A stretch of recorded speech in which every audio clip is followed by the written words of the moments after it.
Right now in IUS TV News, a special needs aide at Jackson Creek Middle School is facing charges for physically hurting a disabled student.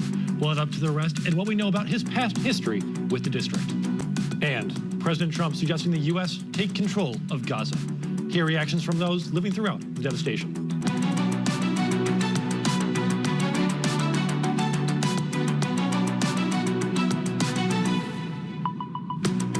Tonight, a teacher's aide at Jackson Creek Middle School is out of a job and now facing charges. Thanks for joining us. I'm Mike Badrov. And I'm Jasmine Williams. You're watching IUS TV News. A man will spend the next 8 years in prison for a 2022 rape that happened in a Bloomington parking garage. Andre Hardy pleaded guilty to 1 count of rape. The other charges were dismissed. The assault happened just after 10 the night of September 1st that year.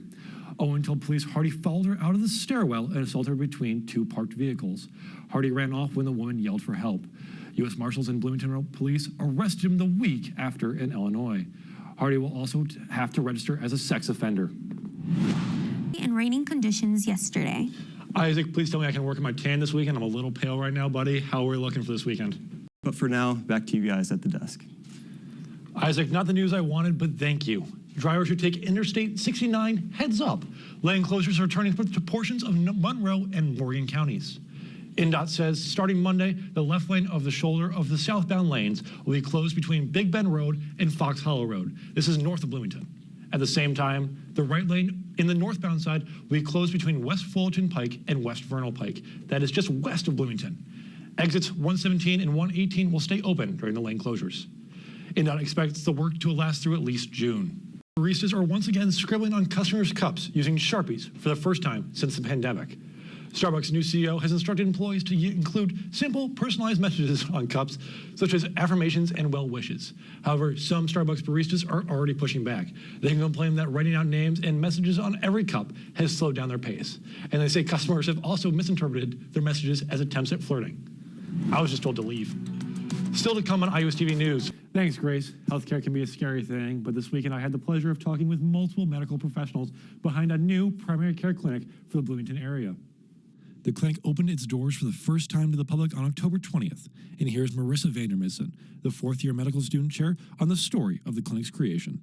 This project has been ongoing for nearly 5 years, and I was lucky to inherit this idea that was started by some student chairs before me. They came up with this idea after doing a research study looking at the health needs of the LGBTQ plus community in South Central Indiana. And what they found with their research was that there is a huge need for LGBTQ plus competent primary health care providers, as well as providers who are willing to provide gender-affirming healthcare, including gender-affirming hormone treatment. While created with the LGBTQ plus community in focus, the clinic is open for everyone in need. Our clinic is open to everyone. You do not have to identify as LGBTQ to receive care. We are a primary care clinic offering gender-affirming primary care to underinsured and uninsured members of the community. The students that drove this project were excited with the result of their first day. I think I was a little too excited to your first patient. I almost wanted to go up to them and be like, thank you for showing, hug them, be like, Dr. Cassandra Dishman-Kessler, a doctor for the clinic, is pleased with the result of the first day and would love to expand to be able to treat more patients. Right now, we're planning to host 1 clinic a month, 1 Sunday, like half day, 4-hour clinic. And longer term, we want to be able to have, ideally, a full schedule of patients that we're taking care of on a regular basis. I cannot stress how amazing these students and doctors are. The Bloomington community is lucky to have these wonderful professionals that are passionate about taking care of others. That's all from me. Now back to you. And now Allie is standing by with a look at what we can expect in sports. I know Super Bowl's coming up. Hey, Allie, what's up? Ending with a perfect record on the first day, the Hoosiers came back on Sunday to finish it out 4-0 for the start of their season.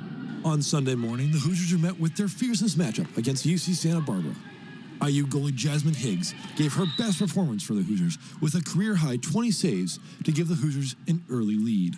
But it was the 4th quarter where the Gauchos had pulled a massive 4-point comeback to close the gap 9-9. And with 10 seconds left, junior Nicole Tyner shot the game-winning goal to give the Hoosiers the win. Coming out to their final game, the Hoosiers showed no sign of fatigue with a well-earned victory against the McKendree Wildcats. coming out with a 6-0 lead before the end of the first quarter. Finally, an eager bench with a stellar defense gave the Hoosiers their fourth and final victory for the weekend. About it. We talked about starting strong and taking a lot of pride of playing at home. We travel out west a lot, which is new for a lot of the other teams in our here at IU, but it's something that's not new to us. So we take a lot of pride in playing at home, and I'm really proud of how we started. They will move on to the Bruno Invite and play Marist on January 31st for their next matchup. I'm Mike Badrov for IUS TV Sports.